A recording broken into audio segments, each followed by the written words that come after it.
We have used the Valdai Club platform to discuss, more than once, the major and serious shifts that have already taken place and are taking place around the world. The risks posed by the degradation of global institutions, the erosion of collective security principles, and the substitution of rules for international law. I was tempted to say we are clear about who came up with these rules, but perhaps that would not be an accurate statement.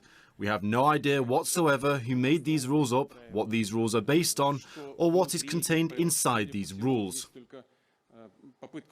It looks like we are witnessing an attempt to enforce just one rule whereby those in power, we are talking about power, and I am now talking about global power, could live without following any rules at all and could get away with anything. These are the rules that we hear them constantly, as people say, harping on, that is, talking about them incessantly. The Valdai discussions are important because a variety of assessments and forecasts can be heard here. Life always shows how accurate they were, since life is the sternest and the most objective teacher. So, life shows how accurate our previous year's projections were. Alas, events continue to follow a negative scenario, which we have discussed more than once during our previous meetings. Moreover, they have morphed into a major system-wide crisis that impacted, in addition to the military-political sphere, the economic and humanitarian spheres as well.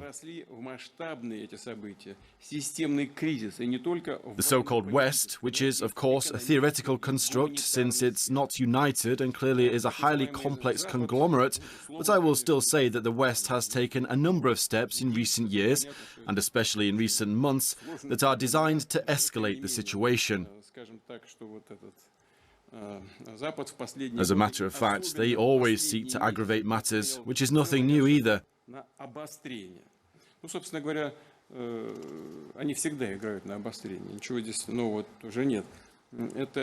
This includes the stoking of the war in Ukraine, the provocations around Taiwan, and the destabilization of the global food and energy markets. To be sure, the latter was, of course, not done on purpose. There is no doubt about it. The destabilization of the energy market resulted from a number of systemic missteps made by the Western authorities that I mentioned above.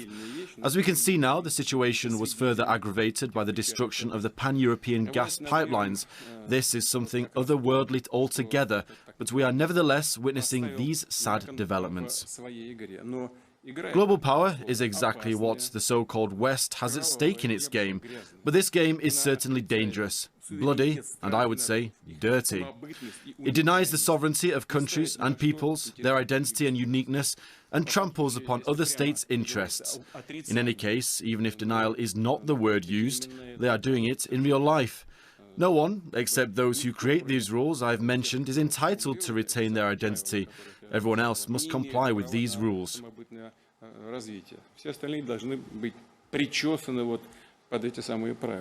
In this regard, let me remind you of Russia's proposals to our Western partners to build confidence and a collective security system. They were once again tossed in December 2021. However, sitting things out can hardly work in the modern world. He who sows the wind will reap the whirlwind, as the saying goes. The crisis has indeed taken on a global dimension and has impacted everyone. There can be no illusions about this. Humankind is at a fork in the road. Either keep accumulating problems and eventually get crushed under their weight, or work together to find solutions, even imperfect ones as long as they work, that can make our world a more stable and safer place.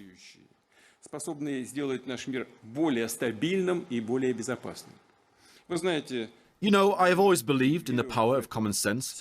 Therefore, I am convinced that sooner or later, both the new centers of the multipolar international order and the West will have to start a dialogue on an equal footing about a common future for us all.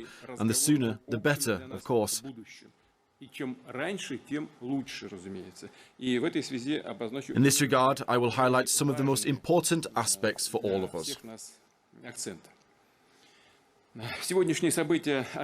Current developments have overshadowed environmental issues. Strange as it may seem, this is what I would like to speak of about first today. Climate change no longer tops the agenda. But that fundamental challenge has not gone away. It's still with us, and it's growing. The loss of biodiversity is one of the most dangerous consequences of disrupting the environmental balance. This brings me to the key points all of us have gathered here for. Is it not equally important to maintain cultural, social, political, and civilizational diversity?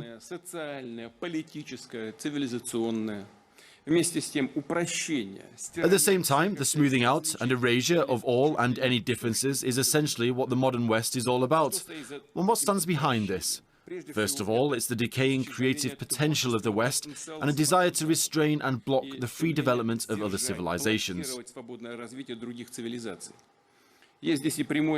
There's also an openly mercantile interest, of course. By opposing their values, consumption habits, and standardization on orders, our opponents, I will be careful with words, are trying to expand markets for their products. The goal on this track is, ultimately, very primitive. It's notable that the West proclaims the universal value of its culture and worldview.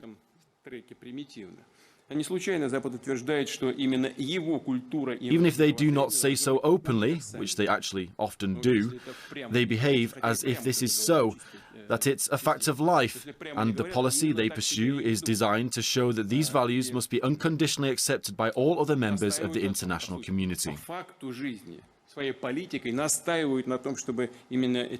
Ценности были безоговорочно приняты всеми остальными участниками международного общения. Приведу цитату из знаменитой... I would like to quote from Alexander Solzhenitsyn's famous Harvard commencement address delivered in 1978. He said that typical of the West is a, quote, continuous blindness of superiority, and it continues to this day, which upholds the belief that vast regions everywhere on our planet should develop and mature to the level of present-day Western systems. He said this in 1978. And nothing has changed. До нынешних западных систем. 78 год. Да ничего не поменялось. За прошедшие почти полвека... Over the nearly 50 years since then, the blindness about which Solzhenitsyn spoke, and which is openly racist and neo-colonial, has acquired especially distorted forms. In particular, after the emergence of the so-called unipolar world, what am I referring to? Belief in one's infallibility is very dangerous. It's only one step away from the desire of the infallible to destroy those they do not like, or as they say, to cancel them. Just think about the meaning of this word. Even at the very peak of the Cold War, the peak of the confrontation of the two systems, ideologies and military rivalry, it did not occur to anyone to deny the very existence of the culture, art and science of other peoples, their opponents. It did not even occur to anyone. Yes, certain restrictions were imposed on contacts in education, science, culture, and unfortunately sports, but nonetheless both the Soviet and American leaders understood that it was necessary to treat the humanitarian area tactfully, studying and respecting your rival, and sometimes even borrowing from them in order to retain a foundation for sound, productive relations, at least for the future. Чтобы сохранить хотя бы на будущее основу для здравых, плодотворных отношений. And what's happening now? At one time, the Nazis reached the point of burning books, and now the Western guardians of liberalism and progress have reached the point of banning Dostoevsky and Tolstoy, the so-called cancel culture. And, in reality, as we said many times, the real cancellation of culture is eradicating everything that is alive and creative and stifles free thought in all areas, be it economics, politics, or culture.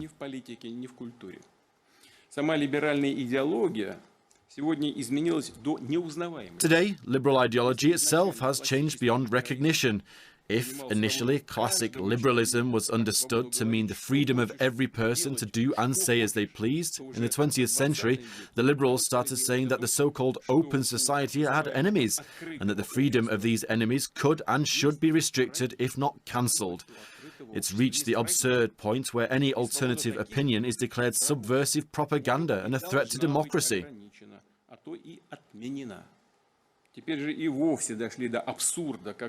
Whatever comes from Russia is all branded as Kremlin intrigues.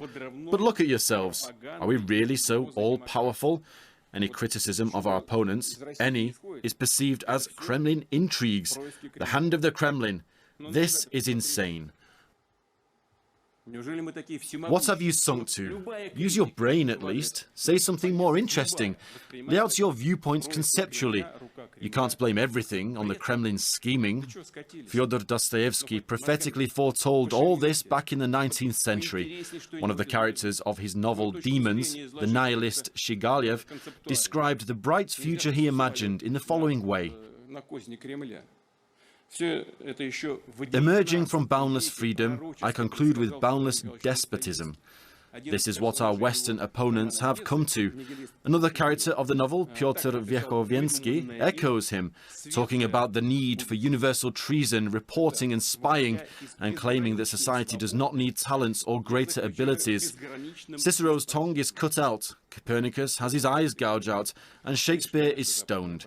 This is what our Western opponents are arriving at. What is this if not Western cancel culture?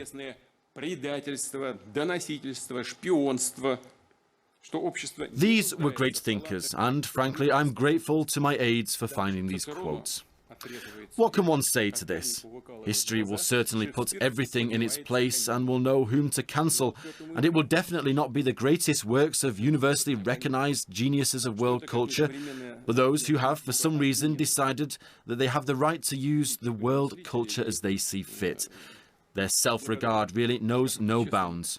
No one will even remember their names in a few years, but Dostoevsky will live on, as will Tchaikovsky, Pushkin, no matter how much they would have liked the opposite. Standardization, financial and technological monopoly, the erasure of all differences in what underlies the Western world of globalization, which is neocolonial in nature. Their goal was clear, to establish the unconditional dominance of the West in the global economy and politics. To do that, the West has put at its service the entire planet's natural and financial resources, as well as all intellectual, human and economic capabilities, while alleging it was a natural feature of the so-called new global interdependence. Moreover, the West initially secured itself a huge head start in that system because it had developed the principles and mechanisms, the same as today's rules they keep talking about, which remain an incomprehensible black hole because no one really knows what they are. But as soon as non-Western countries began to derive some benefits from globalization, above all the large nations in Asia, the West immediately changed or fully abolished many of those rules, and the so-called sacred principles of free trade, economic openness, equal competition, even property rights were suddenly forgotten completely. They changed the rules on the go, on the spot, wherever they see an opportunity for themselves. Here's another example of the substitution of concepts and meanings. For many years, Western ideologists and politicians have been telling the world there was no alternative to democracy. Admittedly, they meant the Western style, the so-called liberal model of democracy. They arrogantly rejected all other variants and forms of government by the people and, I want to emphasize this, did so contemptuously and disdainfully. This manner has been taking shape since colonial times, as if everyone were second-rate while they were exceptional. It's been going on for centuries and continues to this day. If Western elites believe that they can introduce these strange, in my opinion, newfound trends like dozens of genders and gay parades into the consciousness of their people, into their societies, so be it. Let them do what they want. But what they definitely don't have the right to do is demand that others follow suit. We see that complex demographic, political and social processes are taking place in Western countries. Of course, this is their internal affair. Russia does not interfere in these issues and is not going to. Unlike the West, we do not interfere in someone else's yard. But we hope that pragmatism will prevail and Russia's dialogue with the genuine traditional West, as well as with other equal centers of development. But we hope that pragmatism will prevail and Russia's dialogue with the genuine traditional West, as well as with other equal centers of development, will become an important contribution to the building of a multipolar world order. I will add that multipolarity is a real and in fact the only chance for Europe to restore its political and economic subjectivity. To be honest, we understand everything, and they say this in Europe openly. Today, this legal personality of Europe, to put it mildly, so as not to offend anyone, is severely limited. The world is diverse in its nature, and the West's attempts to make everyone fall in line are objectively doomed, and nothing will come of it. The arrogant pursuit of global leadership, and in reality a pursuit of dictator maintenance of leadership through dictate, actually results in a decrease in the international authority of the leaders of the Western world, including the United States, and an increase in the distrust in their ability to negotiate in general. Today they say one thing, tomorrow another. They sign documents, tomorrow they're annulled. They do what they want. There is no stability in anything at all. How they sign documents, what they talk about, what one can hope for is completely unclear. If earlier only a few countries allowed themselves to argue with America, and it looked almost like a sensation, now it's commonplace when, for a variety of states, refuse Washington its groundless demands, despite the fact that it's still trying to pressure everyone. The policy is absolutely erroneous, and it will lead to nothing. Well, it's also their choice. I'm convinced that the people of the world will not turn a blind eye to this policy of coercion, which has discredited itself, and the West will have to pay a higher price each time for trying to maintain its hegemony. The Western elites should seriously think about this prospect, just as some political scientists and politicians in the United States themselves have thought about it. In the current conditions of a tough conflict, I will say some things straight. Russia, being an independent, unique civilization, has never considered itself and does not consider itself an enemy of the West. Anti-Americanism, Anglophobia, Francophobia, Germanophobia are the same forms of racism as Russophobia and anti-Semitism, like any manifestations of xenophobia. You just need to clearly understand that there are, as I said before, two Wests, at least two, and maybe more, but at least two. The traditional West, primarily Christian values, freedom, patriotism, an extremely rich culture, and now Islamic values too. A significant part of the population in many Western countries profess Islam. This West is close to us in some ways. We have many things in common, even ancient roots. But there is another West, aggressive, cosmopolitan, neo-colonial, acting as a tool of neoliberal elites. It is the dictates of this West that Russia, of course, will never accept. We have tried to build relations with both leading Western countries and NATO. The message was the same. Let's stop being enemies. Let's live amicably. Let's have a dialogue, strengthen trust, and therefore peace. We were absolutely sincere. I want to emphasize this. We clearly understood the complexity of such a rapprochement, but we went for it. And what did we get in response? We received, in short, no, in all the main areas of possible cooperation. We have faced ever-increasing pressure on us and the creation of hotbeds of tension near our borders. And what is the purpose, if I may ask, of this pressure? Well, what is it? Is it just to practice? Of course not. The goal is to make Russia more vulnerable. The goal is to turn Russia into a tool for achieving its own geopolitical goals. Strictly speaking, this is a universal rule. They try to turn everyone into a tool in order to use these tools for their own purposes. And those who do not submit to this pressure, who do not want to be such an instrument, sanctions are imposed against them. All kinds of economic restrictions are carried out against them. Coups are prepared and, where possible, carried out, and so on. And in the end, if nothing can be done at all, the goal is the same: to destroy, to wipe off the political map. But deploying and implementing such a scenario in relation to Russia hasn't worked, and it will never work. What else would I like to add? Russia does not challenge the elites of the West. Russia simply defends its right to existence and free development. At the same time, we ourselves are not going to become some kind of new hegemon. Russia does not propose to replace unipolarity with bipolarity, tripolarity, and so on. The dominance of the West with the dominance of the East, North, or South. This would inevitably lead to a new impasse.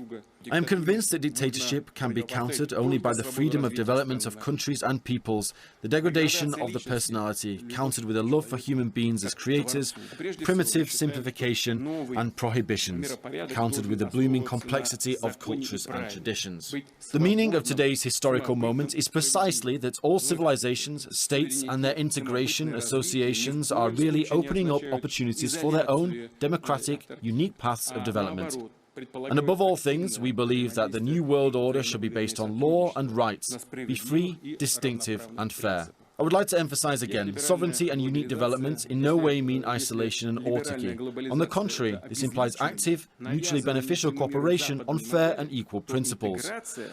If liberal globalization is depersonalization, the imposition of the Western model on the modern world, then integration, on the contrary, is the opening up of the potential of each civilization in the interests of the whole for the sake of the common gain. If globalism is a dictate, all coming down to this in the end, then integration is the joint development of common strategies that benefit everyone. The unity of humanity is not built on the command, do as I do, be like us. It is formed by taking into account and basing it on the opinion of everyone, with a careful approach to the identity of each society and people. It's on this principle that long-term cooperation can develop in a multipolar world. The changing milestones is a painful process, but it's natural and inevitable. The future world order is being formed before our eyes, and in this world order, we must listen to everyone, take into account every point of view, every nation, society, culture, every system of worldviews, ideas, and religious beliefs, without imposing a single truth on anyone. And only on this basis, understanding our responsibility for the fate of people, the planet, to build a symphony of human civilization. Планеты строить симфонию человеческой цивилизации.